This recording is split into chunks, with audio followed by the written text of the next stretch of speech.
Without a shadow of a doubt, it's the Cronkite Show in social media history. Y'all know what it is, man. It's 7 o'clock, and it's the war zone. I got my good friend Donovan Sadiq in the building. The Nubian Queen, Demetria K. And Zydeco Superstar. Straight out the nickel, baby. Ruben Moreno's in the building, baby. I know y'all better get a seatbelt tonight. And we're going to talk about a little bit of everything. We about to go in, man. Say, man, I want to welcome y'all to the war zone. And I want to say what's going down. What's going down, man? You know, I had a very eventful day today. I did a little traveling and came down here and had to try to find Jared Davis's house. You know, running in Senate District 142. We'll talk about that a little bit later. But in the meantime, I want to say what's up to my co-hosts. They in the building. Zydeco superstar Ruben Moreno is also in the building. And I'm going to turn it over to Demetria. What's going on, mama? So hello, everyone. Thank you for joining us here. I don't know if I'm having a little bit of feedback here, but as you can see, we have Mr. Ruben Moreno in the building.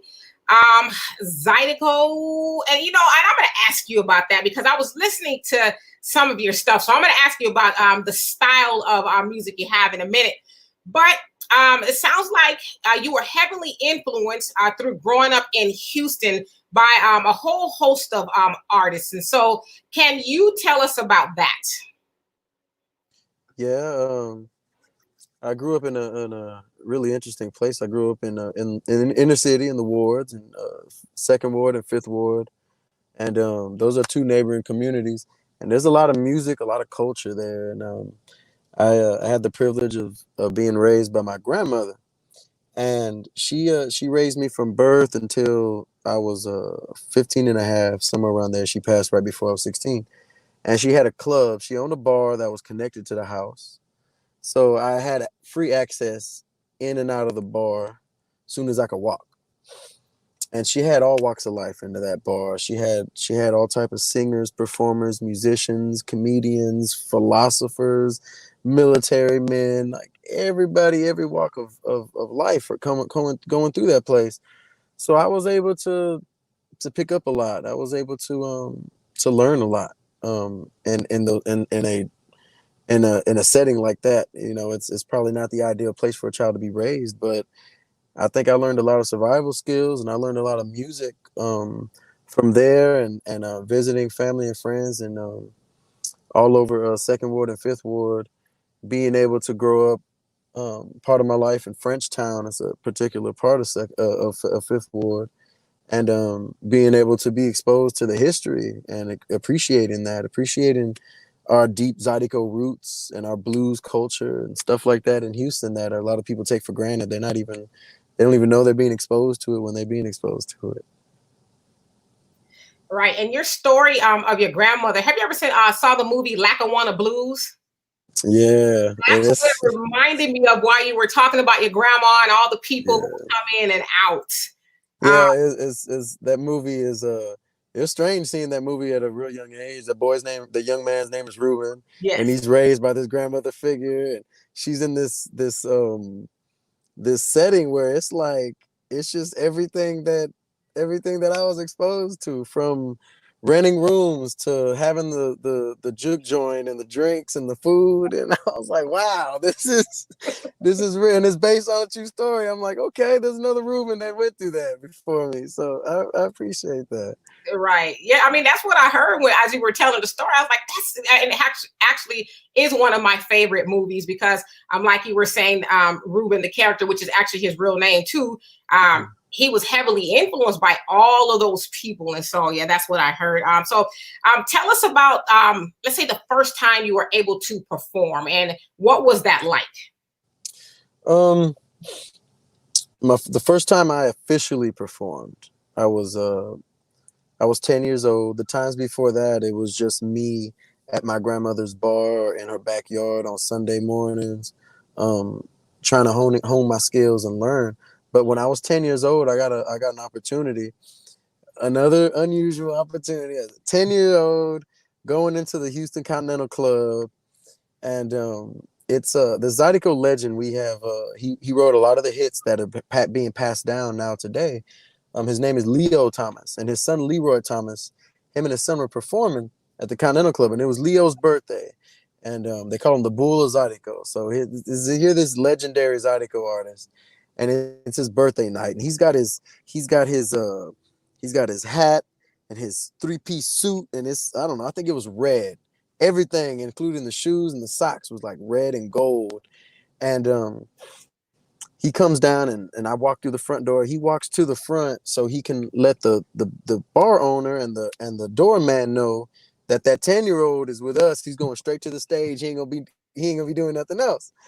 And I guess this is 20 years ago. So I guess back then it was still kind of okay as long as you were with your guardian to show up at the bar, for a child to be at the bar. So, which other states and other parts of this country, they would never consider that. They probably think that's some child abuse or some mess like that. So if it wasn't for this moment, I don't think I would have been sure that performing is what I wanted to do. He walks to the front of the club, and I reach my hand out to shake him. It's my first time meeting Leo. I met Leroy lots of times since I was like 7. But Leo, he pulls his hand out, and I remember my hand being engulfed in his hand, and having this really cool experience, seeing hundreds of people in this spot. It's only standing room. It's standing room only. I'm coming to people's like below their chest. So, and I'm walking through the audience, and people are making room so we can get to the stage. And I get onto the stage, and Leroy kicks off the night. And 2 songs in, he calls me onto the stage, and I strap up my washboard, and I get up there with my little Texas flag bandana, and I remember seeing the audience, and that was it. That was my first official time performing in a full-on concert setting like this. So that was it. 10 years old. Wow. That had to have been quite an experience. So were you nervous, or was it just like a natural thing? I mean, what was going through your mind as a 10-year-old, I guess, doing your first official performance? It was excitement. It was not so nervous, because I had so many years to practice and perform my little routine when I was a lot younger. I wasn't playing washboard. I was singing and dancing, and I'd go up to the jukebox. I get the milk crate, stand on there. I flip through the pictures. I see Fats Domino, Little Richard, and Zydeco artists like Clifton Chenier and Buzu Chavis, and I knew how to use the jukebox at I don't know, 3 or 4 years old, and that's what I'd do. I'd imitate our rock and roll icons from the 50s and 60s, and then I was able to practice my instruments on Sunday mornings at my grandmother's in the backyard, because I believe at that time, I don't know about now, but on Sundays especially, you couldn't buy alcohol or liquor until a certain time. And some towns, in Texas, you can't even buy it on a Sunday. So my grandmother would open up at 5 a.m, and she'd have food and drinks. And you couldn't go in the bar. You had to go in the backyard, because that's private property. So only her close circle would be able to stay in the backyard. Everybody else had to go. They're getting stuff to go. They're getting 6-packs, 12-packs, and drinks. And so they'd set up their instruments, and I'd wake up maybe around 7. I'd wash up. I'd put my clothes and my Stacey Adams on, and I'd part my hair, and and then I'd go outside, and I heard the music, so I'd follow the music, and I go outside to the backyard, and I'd join all the adults on their instruments, and I'd grab my instrument, and I'd sit there and I'd learn as much as I possibly could, Cool. So, I was listening to this stuff, and admittedly, I'm from Southern California, so through Gary, rather, I'm learning how to. So I was listening to your stuff, and some of it is Zydeco, but some of it is like R&B, and you have some rap, a couple other people, and so did you know from that young age you were gonna venture off into other stuff? Yeah. And by the way, you're in Southern California. What part of California are you in? Riverside, about 45 minutes from Los Angeles. Yeah, I know where Riverside is at. I started my professional Zydeco career, solo career, in the Bay. I was living in Oakland, and there's a big Zydeco dance community in Southern California. I will actually be in Long Beach. I was supposed to be in Long Beach May 23rd, 24th, and 25th this year, but due to coronavirus, they moved it to next year in May. So, the music. I knew from a young age that I would do music, and I never told myself that I should restrict myself to one. The first styles of music that I remember having experiences with, other than blues and rock and roll, was experiences on stages with other Latin acts. Mm-hmm. I got to go to live shows with bands around Houston, with my aunt, to see bands that she knew, and I would play percussion, and it was just on the side, like, look at the little cute boy doing stuff, playing something, and it was a lot of different styles of what they call Latin music. It's American music. It's American made salsa, merengue, cumbia, conjunto music, tejano music. Like, that's all American made music, so I was exposed to that stuff, and I didn't. Even then, I was like, okay, well, I got blues, rock and roll, soul, and this Spanish stuff under my belt. I knew what Zydeco music was, but I hadn't gone to enough live shows. But roots music, I guess you can say it was roots and old school music, and I knew I'd be a roots artist. I didn't know if I would ever be a pop or an R&B artist. It's something I was open to, but at a young age, I saw what I did was different than what was popular. I played Zydeco music 90% of the time, and I knew that wasn't what was on the radio the majority of the time. I didn't rap. I like rap. I like rap. I grew up in Houston, so there's a lot of Houston artists that I love to listen to. But I didn't see myself as a rapper, even though I grew up in an impoverished community, and I had to learn how to fight and defend myself at a young age. And I grew up in the hood. I grew up in some pretty hard streets, but it didn't mean I had to rap. It didn't mean I had to, partake in every part of the culture there. So Zydeco music was special, and I knew I'd be a roots artist. But I was open to it. I guess that'll help answer your question. But I didn't know. Not that I didn't think. I didn't know when I would have the opportunity to do something that was more within the pop world and the mainstream world, that mainstream audience, and I just got that opportunity recently. It's just a few years ago I got that opportunity. But I had been writing R&B and pop songs and stuff like that. So that's one thing. I guess I was like, just in case, Right. So yeah, so I've always been writing all styles of music. I wrote country songs when I was a young teenager. It was all type of stuff. I got catalogs of stuff that I haven't recorded yet. So that's another thing. Have you ever been compared to Carlos Santana? Because I get that feel when I listen to some of your stuff. Hmm. I mean, just even your whole vibe. Have you ever been heard that before in comparison to yourself? I haven't, but he's one of, you can say he's one of many inspirations. I love his music, and I love his it's really his energy and his vibe that I really feed off of, and his ideologies. He's very spiritual man, a very loving, kind man. That's what he talks about. When he talks about what he represents as a person and an artist, so he's a real positive influence, and his music moves me, and it takes me to good places. So that's actually good, really good. But thank you for saying that. That's that's what I saw. And let me ask you this: if you ever saw him, what's the inspiration behind that? Because that's like to me, real R&B.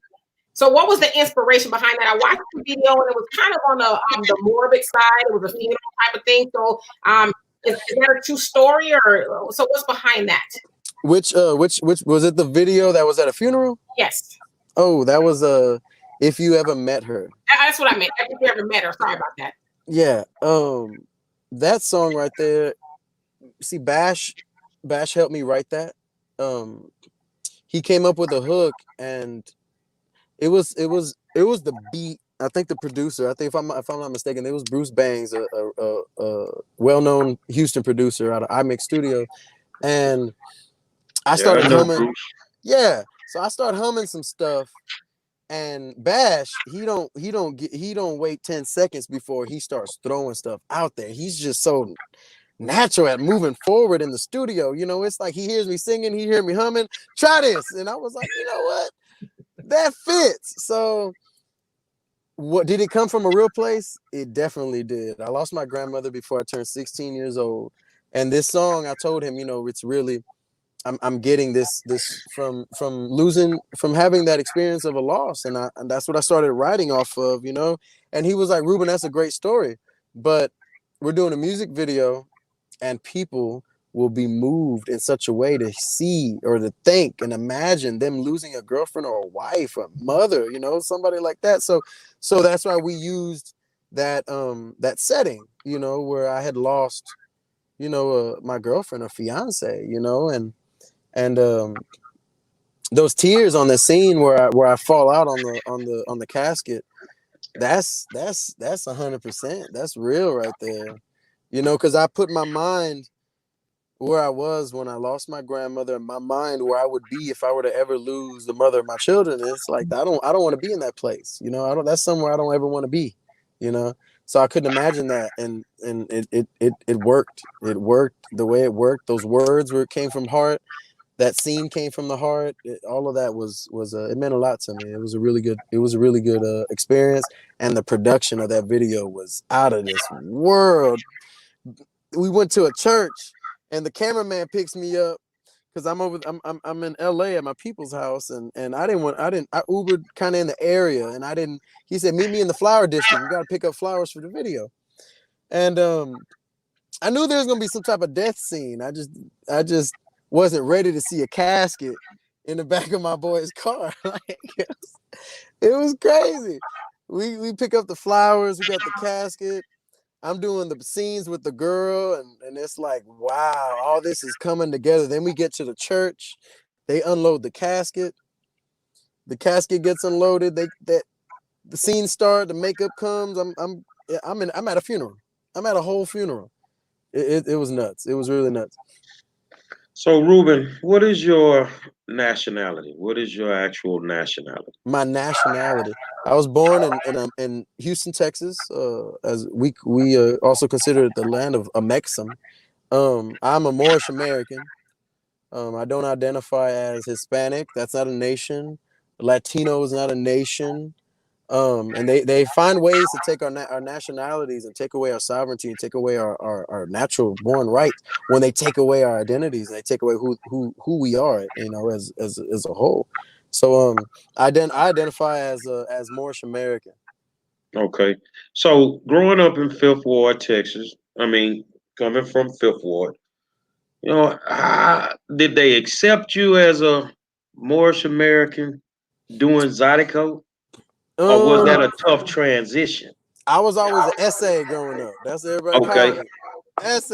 Essay. That also is not a nation. But a Frenchman, Creole, Spanish, essay, those are the terms that we often throw at each other. Latino just got popular because of these Latin acts who they use that identity.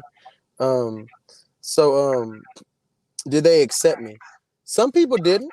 I still hear stuff. I still get a little get a little hate. Um, I'm not doing real Zydeco music because I'm not a black man. They like to use that term as well, and it's like some places I'm too black. That's what's funny. Some places I'm too black, some places I'm not black enough. So you want to say something, Mr. Donovan? Okay, yeah. So like certain parts, I'm gonna say certain parts of Texas and Louisiana, they didn't accept my presence there, and it was people of I guess a lighter complexion. And then some places in Texas and Louisiana, I wasn't. Not so many. That's the thing, though. Not so many. I wasn't necessarily not accepted there, but there was some form of negativity, because I didn't fit the description of a Texas Zydeco artist, which are of the darker complexion, and I faced all type of interesting moments. I was in Austin, Texas, and um this dude came up to the stage and he was like, "You ain't playing Zydeco music. I ain't hearing no real Zydeco music." And I was like, "Well, what do you consider Zydeco music?" And he said, "Well, Bojack was real Zydeco. Clip the Chenier is the king of Zydeco, and you ain't playing that." And then I had a conversation with him because it was break time. So I sat down and had a conversation with the man because I wanted to know what it was what it is that made you feel that you had to come to me at in the middle of my work to insult me, to tell me that I'm not doing the right thing. I'm doing this wrong. So I want to know what I'm doing wrong. And he says, "Well, Clip the Chenier, that's real Zydeco. And Bojack, that's real Zydeco. And none of y'all play this music no more, especially you. You're not doing it. And you don't even look like you know what you're doing." I said, "Well, the concepts. Let's talk about the concepts. Bojack and the Zydeco High Rollers. That's one of the most successful Zydeco bands on the face of the planet. He passed away, I think, in like 2001 or something around there. He had opportunities that people would only dream of. He was on movie soundtracks. He was on morning shows. He was on shows internationally. That man was the man. He was one of my biggest inspirations in Zydeco genre. And let's talk about Clip the Chenier. He is the reigning crowned king of Zydeco music. His son, CJ Chenier, took on his legacy, and I consider him the king of Zydeco because his father was the king, and his father passed away in 1987, 88, somewhere around there. And he got to perform for the Queen of England. He got to take Zydeco music around the world that some of us, most of the artists today haven't even reached that form of fame. He put Zydeco music on the map in the 50s, 60s, and 70s. And what he did was great. I consider him king still, and I learned a lot listening to his music. Not to mention, so this man said that what I was doing wasn't Zydeco. So and then I had to break it down. I was like, okay, so Bojack, he took your most popular funk, your most popular blues, your most popular psychedelic funk in R&B, and he turned that into a Zydeco song. He turned that into a Zydeco beat. He used that Zydeco essence, and he used these lyrics, these popular lyrics and riffs, and he infused that together. So what you're saying is George Benson's Breezin' is more Zydeco than my two steps and my waltzes. This is pretty much what this man was saying. And he didn't understand what I was telling him. And I was like, you just compared me to real Zydeco as Bojack. But Bojack is known for taking top 40s and turning them into Zydeco hits. Top 40s isn't Zydeco, And then let me go over to Clip the Chenier, the king of Zydeco, the man who gave it the name Zydeco music. He took Ray Charles, Little Richard, B.B. King, Sam Cooke, and put a traditional Zydeco beat behind it, but sang it in an R&B style, and added an electric guitar, and added a keyboard, a B3 organ. He added all these elements that took our music out of the fields and the little bars out in the country to mainstream, to big stages, to New York City. But that in still is not Zydeco music as a whole. That's not traditional. That's not Creole Zydeco music. That's taking music and infusing it with top 40s. And the man, he didn't have too much of a comment after that. And I said, what I'm doing today, I play these traditional songs. I play songs from Amadeo Alduin. We're talking 1930, 1929. I play this old music. But then I'll also take your top 40s of today. I'll take something from Khalid. I'll take something from Chris Brown, and I'll play it. to a Zydeco beat, and I'll go into one of my originals, and my original songs get those elements of today's hip hop and today's R&B and even some jazz and some Latin beats and riffs.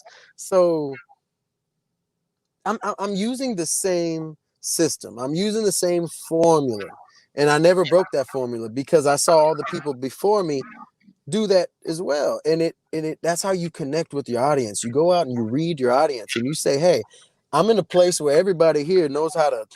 Everybody here listens to George Strait and Tim McGraw. Maybe I should play something relevant. You know, or I'm in the middle of the country, believe it or not. I'll be in Moscow, Texas, where everybody here listens to Houston rap and R&B. So I'll take what's on the radio and I'll do those songs along with all the Zydeco hits that they're familiar with. So that's all it's doing is I'm using the same formula. I'm doing the same thing. So sometimes I get a little hate. Sometimes I get people, you're not doing it right. You're not doing the way we used to do it. I'm doing it exactly the way y'all used to do it. If you really want to know. If they get mad at you, then they should be mad at Chris.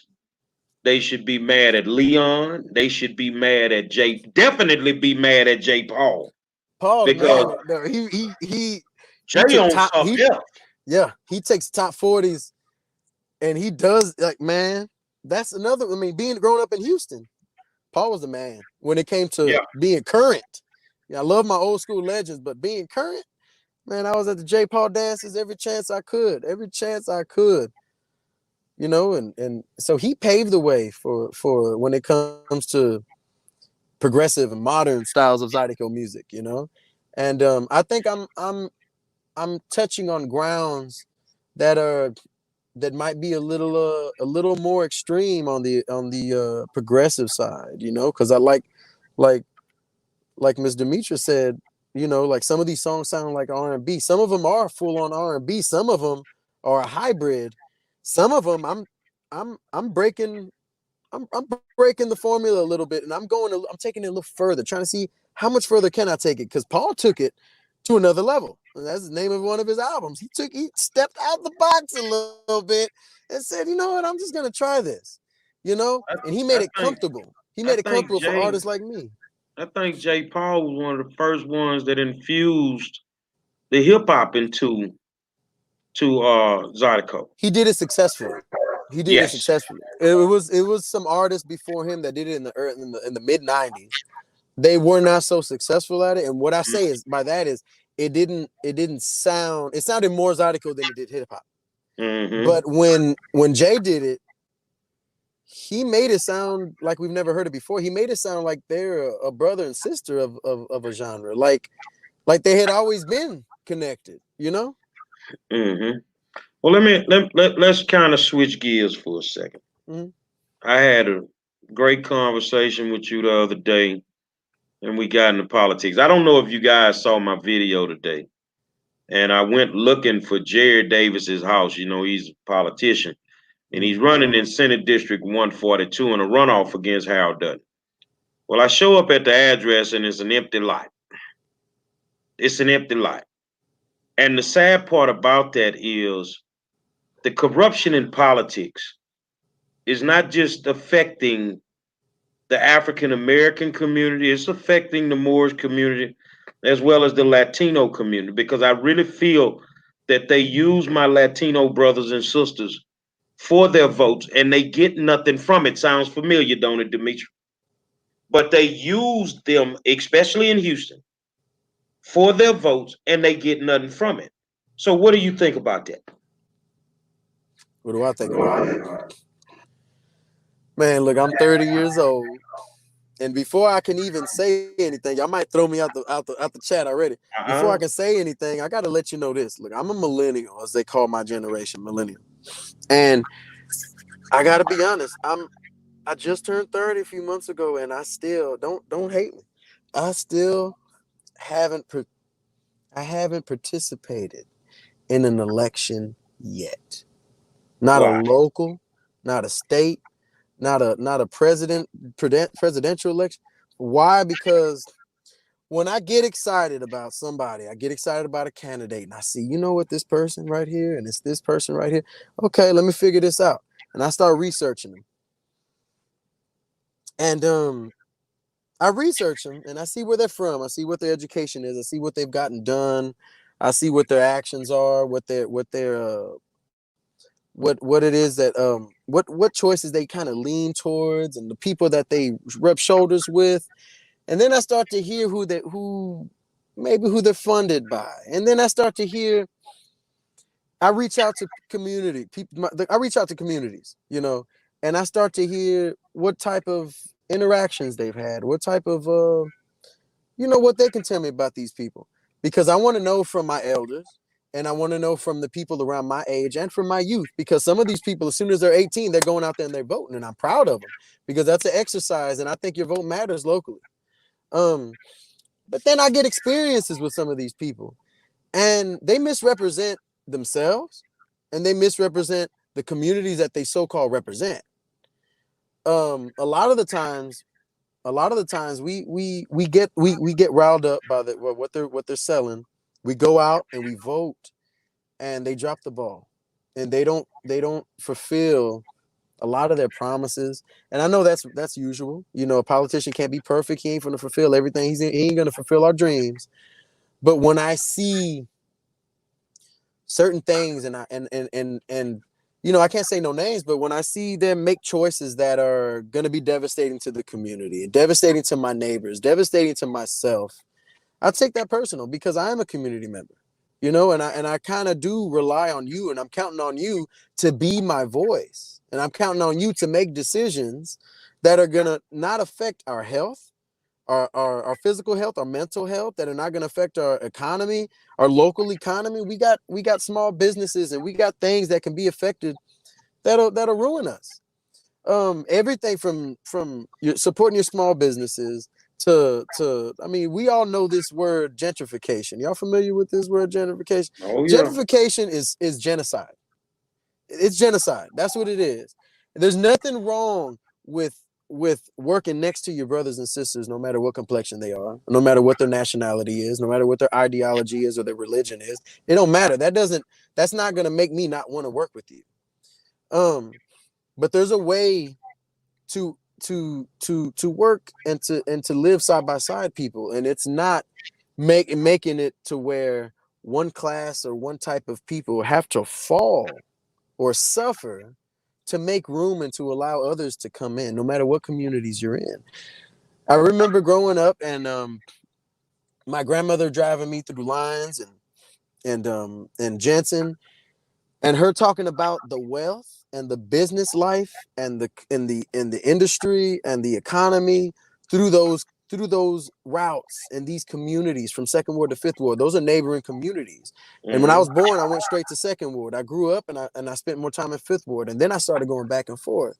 So I never got to see the booming Fifth Ward businesses that she saw, but I saw another type of booming Fifth Ward. I saw other type of businesses, small businesses.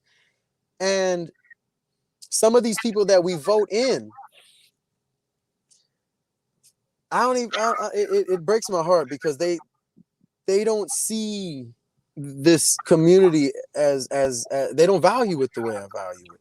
They don't know this store owner. He might go in and drop a stack of flyers in that store and say, vote for me, brother. I promise you, things gonna get great.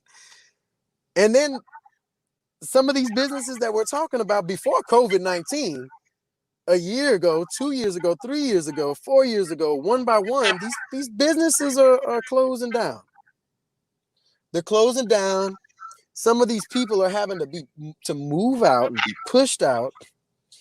There's problems with our soil, problems with our air, problems with our education system, problem with so much that it ain't getting better. So what the hell are we doing with our vote? Some of these people I got to meet one-on-one, and I said, you know what, I might be able to vote for you. I might be able to vote for you. And I don't even make it to the ballot. I don't even register to vote, because I've yet to see enough to go in there and say, you know what, I'm sure this is what I'm going to do. I'm sure I believe in this person. Some of the people that I did believe in, they didn't have enough funding to go to the end of to get to the end of the race. They didn't have enough millionaires supporting them. They didn't have enough millionaires, but Why are we allowing millionaires to make these decisions for us? You know, like I just don't get it. I don't. There's so many issues. There's so many issues to talk about. And like you said, our local representation, man. Well, I've been fooled plenty of times by these smiling faces. That's all I got to say right now with that. Well, I tell you, over in Second Ward and especially City Council, that would be Robert Gallegos. Mm. Um, when you look at Fifth Ward, that would be Jared Davis, who doesn't seem to know where his house is located. Hmm. Um, but there is a lack of diversity on City Council. It's not a true reflection of what this city is, and that's a big problem for me because I really feel, there's more than enough, Latino brothers or whatever we want to call them, Second Ward, Fifth Ward, to have true representation. There But is enough. these politicians have a lock on these seats, and they want to control every single thing that's going on, and they don't want to relinquish them. They forget about, the black and brown people. In Houston alone, Demetria and Donovan, the black and brown population is a forgotten entity a lot of days, no matter how diverse they want to say that this city is. It's a forgotten entity, in the political world, in the school world. Most of our black and brown schools are failing, and they don't try to help. They're not really trying to do anything about it. So, they act like they are, but they really are not. So, to even be in your position and be a recording artist and have the views that you have is astounding to me because I could actually sit up and talk to a lot of recording artists that wouldn't even know who their city council member was. Yeah, well, you know, they tell us, a lot of people, they tell me, Ruben, stick to singing. You know, I'll get one comment like that online, maybe once a month, once every other month. And it's dealing with an issue that affects, like you said, these communities of color, you know. And most of these communities, while I grew up, they were poor. Now I love that I'm getting older, and I'm seeing these communities of color that are growing, that are booming, that are, you know, we got a lot of brown and black business owners, CEOs, millionaires, intellectuals. We got all these cats in Houston right now. They've always been there, but the community's growing, you know, and so there's more of it. Um, what we need, I guess, what I've always said is we need to educate our people a whole lot more. Our people ain't stupid. It ain't that. It's exposing the truths and helping them find these information, helping them find the sources, helping them find the tools, you know, because there's so much that if they were just hip to, if they would just see the other side of all these other people, they would change their vote. They would change their support. I'm not a person to choose parties. I don't choose Democrat, Republican. I choose what have you done? I want to see your record. I want to see your record. I want to see what your actions, your choices. I want to see what you've done. Republican, Democrat, Green Party, Libertarian, Conservative, whatever that your ideology is, your concept in your mind, that don't matter to me because I don't want to title you. I'm not going to say you are this color or you have this type of mind. So I'm already going to, you know, cancel you out. You know, I don't work that way. So if we could find a way to educate our people more so they can base their decisions on better things and use better judgment, I think it'd be a whole lot better. And you talk about the education system. I'm 30, so I remember when I was in high school. I remember when I was in middle school and elementary too. I remember those days well. When I got kicked out. Let's see, I got kicked out of a Milby High School. Before I was supposed to go to Jones. I moved and I got rezoned to Milby. And I got kicked out of Milby, went to Chavez High School. Chavez High School is on the southeast down Old Galveston Road. It was fairly new when I went there. It was like 2 years old. It was a beautiful school. My grandma had passed away. I didn't have my shirt tucked in enough times. So I get sent to the principal's office. They write me up. They say, if you get one more write up, you're going to get kicked out of this school and you're going to go to CEP, alternative school. So I'm in class and we get a substitute teacher. I'm in algebra or whatever it was. And we got a substitute teacher. The substitute starts talking about religion. Me, being the person that I am, I raised my hand and said, Mr. So-and-so, can we drop the topic and can you teach me how to divide? Because I'm 14 years old and I'm in algebra and I can't even divide right now. So he says, oh, you're being a smart ass. Okay, you're being a smart ass. Stand up and I don't know, he sent me to the corner, he sent me somewhere. I get to the wall and I'm huffing and puffing. I'm looking at the wall. I'm like, man, this is bullshit. Things escalate. He starts yelling at me. He takes me to the office. He takes me to the principal's office. He tells the principal that I threatened his life. He tells the principal I threatened his life. So this man lying on a 14-year-old boy who he don't know just locked his grandmother, ain't got nowhere to go. I've been sleeping at my friend's house every other day. I got to switch up, go to another friend's house. I got to figure out how I got to eat. I got to figure out all these things. So he calls the person on the list to call and say, hey, we're kicking Ruben out. He's going to be going to CEP. Do you want to dispute that in any way or form? So this family member says, no, take him where you got to take him. So I go to my friend's house.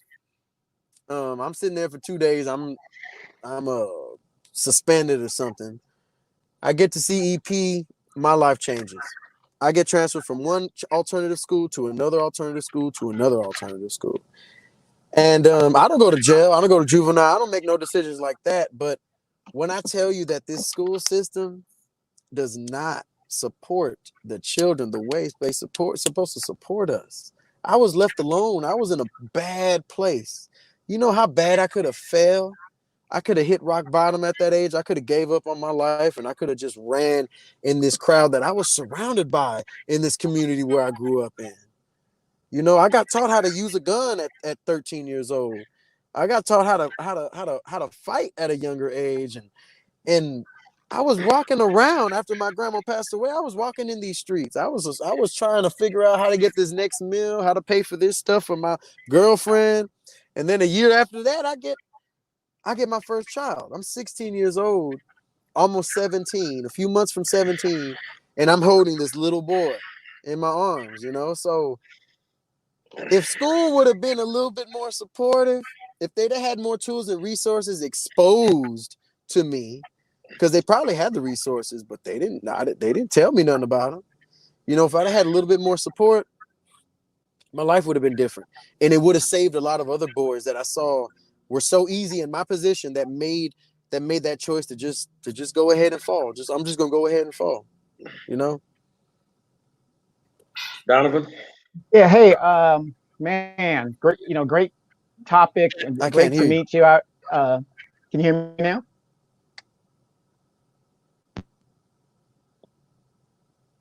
I can't hear him now. He's muted, but I couldn't hear him when he was on. Hold on a second, y'all. Now. All right. Can you hear me now? I can hear him. Okay. Can you hear him, Ruben? I can't hear him well. No, not at all. I can hear you great. Ask the question, Donovan. I'll repeat it. Okay. Can't hear him at all now. But he got it muted. He got it muted. Hold on a second. Let's see what's going on. You got to unmute your microphone. It's unmuted. There it goes. Okay. Can you hear me now? Yeah. Okay. Great conversation. Great to meet you. Sorry about the mic problems. But out here on my outlet, you just disappointed a lot of ladies by saying you were 30 years old. So, I might have to get into Zydeco. You just disappointed a lot of ladies when you said you were 30 years old. But my question is, man. what are Where your the current? Cougars at? Where the Cougars at? What you say? Where the Cougars at, man? Oh man. Yeah. So what do you got going current and future projects? What do you got going on current and future projects? Current and future projects. After my last few R&B debuts, I got more R&B music, more pop music. I'm trying to do something different. Right now, I'm working on a roots project. It's a well, actually, let me step back. A friend of mine wrote a song and had an arrangement in his head, and I brought it to reality in the studio with his help. And it's a COVID-19 Zydeco song that's titled "Give Me 6 Feet," and that releases midnight tonight. That releases tonight. So it's got some long words. It's pretty uplifting. It's positive. It's funny. You know, it sounds like a Bojack song. It's real good. It's a good Zydeco song. So it's a little something to put some smiles on people's faces, especially in the moment and the time that the things they're going through right now. You know, so it's also something that we can look back on. It's a COVID-19 Zydeco song, and I think it'd be kind of funny looking a few years later, looking back and remembering that time where we had to go through all this. You know, we're going through a lot. You know, after this single right here, probably in a month from now, I got a Zydeco Roots project. I'm going way back into the roots. So remember these people that make these comments that I'm not playing real Zydeco music. Well, I'm going back and I'm reminding people where this music started from, the origin, the original sounds, and the elements I'm pulling from. And it's called Black Beans. Okay, this album is called Black Beans, and I got 12 tracks. And it's real special. It's a real special project to me. After that drops, I got Zydeco Revolution project coming out. That's another progressive Zydeco album, and I'm going far out. I'm gonna touch some grounds that a lot of Zydeco artists might be a little too nervous to touch. But my audience, my Zydeco audience, is around entirely around the world, and there's people in European and African countries that are using my songs for club dance music, and it ain't not the typical Zydeco songs. They're using the more obscure, the more eclectic sounds that I play with. So I'm gonna take it a little further, and I'm gonna take it. I'm gonna take it into some new ground, and I'm gonna try something a little more me, you know. And I think people are gonna respond to that well. Dimitri? So you said you have a child, I guess maybe about 15, 16 now. Are they involved in music at all?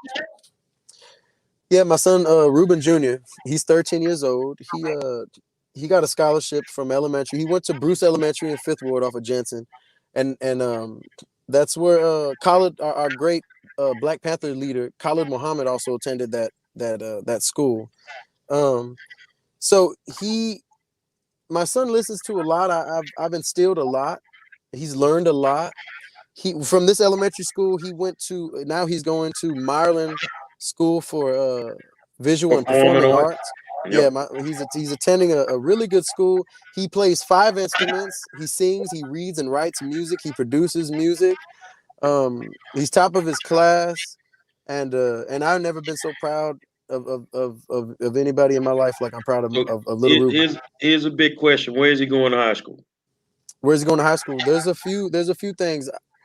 I don't want him to go to HSPVA. I'm trying to look at some other alternatives for performing arts. Now, you know, we have a brand new entertainment entrepreneurship academy I didn't know over that. at Yates High School. Wow. And we just we announced this on the show last week. Me and Paul Wall are going to build a miniature studio for the students at Austin High School. I went to Austin High School. Yeah.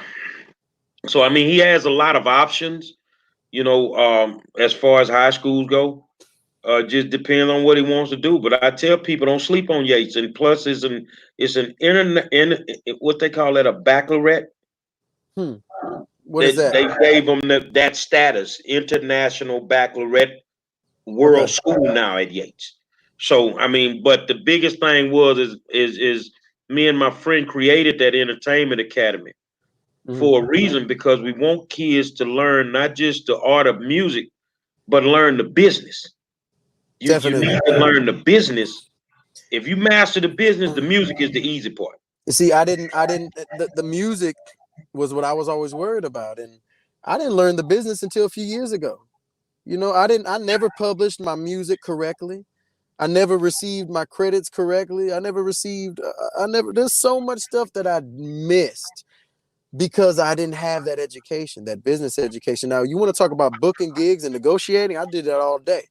I booked between 180 to 250 shows a year, but that never went anywhere if I wasn't doing the right things in business, you know? So in the past few years, that's what I've been focused on, and I've been able to grow a lot off of that, and I'm happy I've been able to do that. And that's what I try to talk to my son about, you know, because he's got all the music knowledge. I said, okay, now you're 13. In the next few years, I'm gonna introduce you to the business, and we got to start talking about that, you know. So you got him surrounded by some good people over there with Bash, and I actually work with Bruce. I've worked with Bruce several times. I tell anybody, if you want your stuff mixed and mastered the right way, go see Bruce. Go see Bruce. Bruce Bangs, number one. Whatever they want to call him, Oriental or whatever, the boy cold as ice water. He cold. You gonna come up out of there banging, man. He's my number one favorite producer to work with. Number one, I recommend to work with him. I've worked with plenty of producers, plenty of great, talented producers. When I go work with Bruce, I just never had that experience in any other studio. Working with this man, the chemistry, the speed that he works, and the efficiency, and that man works so well. He works so well with any artist. It don't matter who you bring in there. Mm-hmm. Exactly, Demetri. I want to you said. I don't think a lot of people caught what you said. Reference Muhammad. There's a little bit of feedback. Can y'all everybody your microphones? A little bit better. All right, can you hear me now? Mm-hmm. All right, so I don't think a lot of people picked up what you said. You referenced Brother Khalid Muhammad. Sounds like he was somewhat of an inspiration to you. And I know he passed in 2001 or so. So what did you had the pleasure of meeting him when I was younger? My dad was his first lieutenant. Wow. Yeah, when he served at the as the minister of Temple 27 in Los Angeles. So nobody, a lot of people didn't hear what you said, but I heard what you said. You know, a lot of our leaders, you know, and I'm not talking about our government leaders and our city officials. I'm talking about our grassroots leaders the things that always gets me, that pulls me in with many of our leaders, including Mr. Khalid Muhammad, is how they're so unapologetically real and true at the essence of everything they represent. From whether you consider your skin tone to be or your identity to be black, or whatever many things that you can identify as, you know, but he was true to the purpose to advance our people, to unveil, to wake us up, and to defend us. And he might, I'm gonna be honest, I probably shouldn't, I mean, I'm just gonna say it. Go ahead. He was a soldier, and he was willing to fight. And that's the thing. So many people are complicit. So many people are they just, I don't know what we sitting here waiting for, you know. And I'm not saying to go grab your guns and your swords and go out there and start some crap. But what I'm saying is you can't sit down and debate what you feel is gonna make something different from your computer, from the comfort of your own home. There's so much information out there. If you're doing anything like this at home, it better be research. And it better be communications and networking. Other than that, you got to hit these streets. You got to knock on these doors. There are these city officials that do make a difference, and these state officials that do make a difference. You can go to the doors and you can knock. You should go to their offices. You should be writing letters. You should be getting on the phone and communicating with these people. And overall, you should be practicing your rights. Ain't nothing wrong with hitting the streets. There's nothing wrong with organizing accordingly with your people. What happened to our demonstrations? I'm not talking about picketing and holding signs. I'm talking what happened to our real action, our real demonstrations that Brother Muhammad and all of these other great men were doing for so long, until they started killing our leaders, until our leaders started getting sick or going down and passing whatever way they did. What happened to our actions? We need those actions. The 5-star general right here, and then the support of y'all. I mean, y'all give actions. It's more than just this live camera right here that we on, you know? Y'all do so much more than that. We need the support from our brothers and sisters. And for anybody to think that an artist doesn't have a place, my platform is my place. The fact that I have an audience around the world that support what I believe and the support, the love that I have for human beings, that's my place. So I do have a place. My words, the inspiration that I give to everybody, you know, an artist can be a real dangerous man. Let's not forget who supported a lot of these movements back in the day. Our artists, so much more than our political leaders. Our artists supported a lot of these men and women that went out and acted to defend us and acted to make a change. Have you ever watched, it's on Netflix, called The Two Killings of Sam Cooke? No, but I'm familiar with a lot of Sam Cooke's please, if story. anybody is watching, please watch that. Because as you were saying that about our leaders and music and the artists using their platforms, it reminded me of that. And I think people really have no idea about the gravity of Sam Cooke. And Sam Cooke funded a lot financially. Please watch that, because it spoke to a lot of things that you said and potentially why he's not here anymore. Mm-hmm. Yeah, everybody go out and watch The Two Killings of Sam Cooke. I think it's still on Netflix. Yeah, and that's the thing, is people need to differentiate and understand the difference between these artists that are acting like they support the movements and the ones that actually do. You know, I can flaunt around Illuminati symbols all day and talk a good game. But if you ever see Ruben Moreno sitting on a few $1 million, understand that I'm doing something with it. Other than I'm not just gonna flaunt. That's not part of it. That's not part of it. Right now, I don't make enough to be considered rich, but I'm part of 2 influential nonprofits led by military veterans of color. Okay, and one nonprofit being Solel International, led by a Navy veteran, a Moorish American, by the name of Danny Asbury L. Now, there's a lot of things that we've done. Just one thing that I'm very, very, very proud of. It shows how fast we come into action. When we were going through Hurricane Harvey and the Hurricane Harvey relief, 2 days after the storm, we hit these communities and we assessed our communities in the Northwest from 5th Ward all the way up to the far Northeast, from 5th Ward all the way to the far Northeast. And we assessed these communities and we tried to find them everything that we could possibly produce and provide for these people from all ages. I raised almost $5,000 on my tour, and we fed almost 4,000 people from this. So those are some of the things that our nonprofits do right here in Houston. We do that. Another nonprofit that I'm affiliated with very closely is Seeds of the Soil. Seeds of the Soil is located on Quitman and Jensen. Okay, in that community of 5th Ward. Seeds of the Soil is led by Nathan Hawthorne. Nathan Hawthorne, born and raised in Alabama. That's some of my roots come from Alabama, and in the Black Indian tribes there. So he comes all the way from Alabama and finds a love for 5th Ward that the man wasn't even raised in 5th Ward, and he finds a love and compassion for 5th Ward, and he starts this group, Seeds of the Soil, which is a farm. It's a farm in 5th Ward that promotes educating the youth, educating the community, and empowering the community through agriculture, science, through art and technology. And the things that we've done from within our networks, from one of the board members being a very, very, very well-known fashion designer, custom making our mask and having starting contracts with the city of Houston to mass produce masks for our first responders, to trying to lead in mass producing ventilators with our Houston library 3D printing machines. That were all these libraries and schools that were closed down. I said, we got tons of 3D printing machines. Why aren't we utilizing those? You know, so these nonprofits, we need it. They have a place. They have a place, and we're doing so many great things in the city of Houston. And it isn't just those nonprofits. I mean, I'm sure some of y'all know some of these organizations that are doing so much for our people, you know, and we need to stay active. Not only the nonprofits, but we need our voices. We need our activists. We need our people that are going out there and exercising their rights in the right way. All right. And We can't hear you. Yeah, you on mute.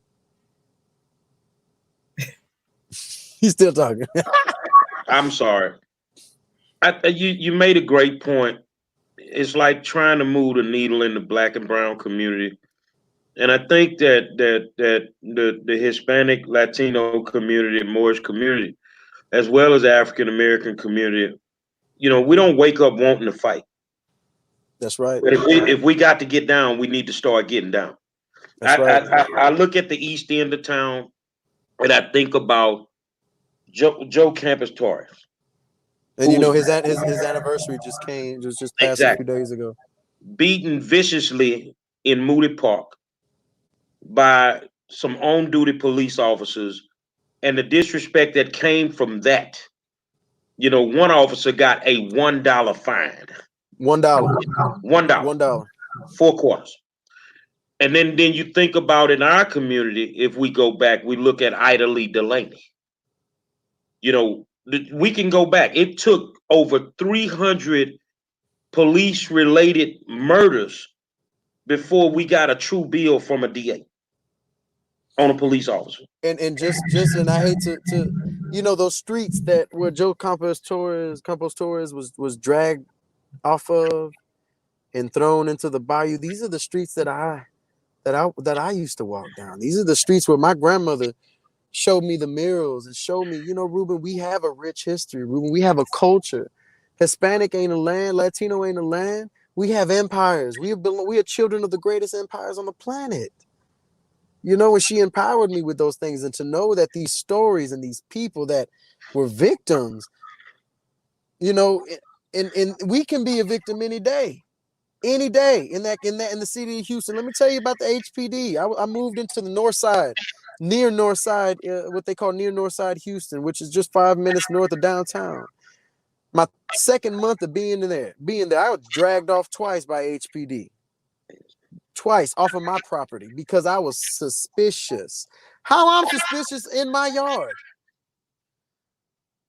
I went and reported it, and they said them officers didn't do nothing wrong, Mr. Moreno. I bring that up for a reason, because 43 years later, after Campus Torres, just last week, a Latino brother was executed on his knees by the Houston Police Department. And we don't understand how we can make that stop. Some days you're going to have to get up and you're going to have to fight. The Mexican Americans, whatever we want to call them, African Americans, everything we ever got, we either had to fight for it or we had to die for it. And it ain't any different now.